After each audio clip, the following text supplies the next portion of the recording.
আমরা আজকে তৈরি করব কাগজের খাম। কেমন? কাগজের খাম তৈরি করতে গেলে প্রথমে দেখে নেব আমার কোন কোন উপকরণ লাগছে।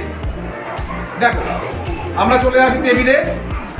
এখানে আমি একটা টুকরো কাগজ নিয়েছি, আর সেই সঙ্গে নিয়েছি একটু আঠা, আর কাগজটাকে একটু কাটবার জন্য লাগবে আমার কাঁচি। এবার আমরা এই কাগজটাকে এভাবে ভাঁজ করে নিচ্ছি, যেন একটার উপর আর একটা আসতে, যাতে আঠা দিয়ে আমি আটকাতে পারি। একটা সাইড এভাবে ভাঁজ করার পরে আমি এই বাড়তি অংশ এখান থেকে কেটে দেব।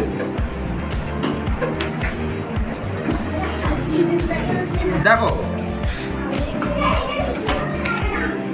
এই যে বাড়তি অংশটা রাখলাম, এটা আমরা কেটে দিলাম। এটা আমার ডাস্টবিনে চলে যাবে। এটাকে আমরা আঠা দিয়ে মেরে দেব।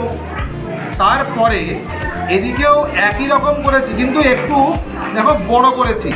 এটা যেমন ছোট করেছিলাম, এখানে একটু বড় করেছি। কেমন বড় করেছি কেন? এই সাইডটা এরকম করে মুড়ে দেওয়ার পরে আমি পেন দিয়ে দাগ দিয়ে রেখেছি একটু ডিজাইন করে। দেখে না, সুন্দর করে ডিজাইন করে রেখেছি, দেখতে যেন ভালো লাগে। এবার আমরা এই দিকের বাড়তি কাগজটা কেটে নেব। একই রকম করে আমরা এই দিকের বাড়তি কাগজটা কেটে নিচ্ছি। এবার এই যে দাগ দেওয়া অংশ, এই দাগ দেওয়া অংশ বরাবর আমি এটা সুন্দর করে হাত ঘুরিয়ে ঘুরিয়ে কাঁচিটা দিয়ে কাটছি। তবে তোমরা সাবধান, কাঁচি যখন ব্যবহার করবে যেন কাঁচির মাঝখানে আঙুল না চলে আসে। দেখো, আমাদের কিন্তু খাম প্রায় রেডি। আমরা এবারে আঠা দিয়ে জুড়তে লাগবো। সেই আঠা দিয়ে কীভাবে জুড়ছি দেখো, অল্প অল্প করে আঠা দেব,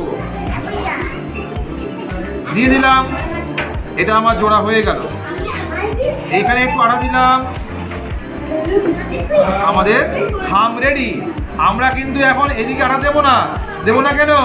আমরা ভবিষ্যতে এর মধ্যে জিনিসপত্র দিয়ে, চিঠি দিয়ে, কোনো ফর্ম দিয়ে তবে এটাকে বন্ধ করব।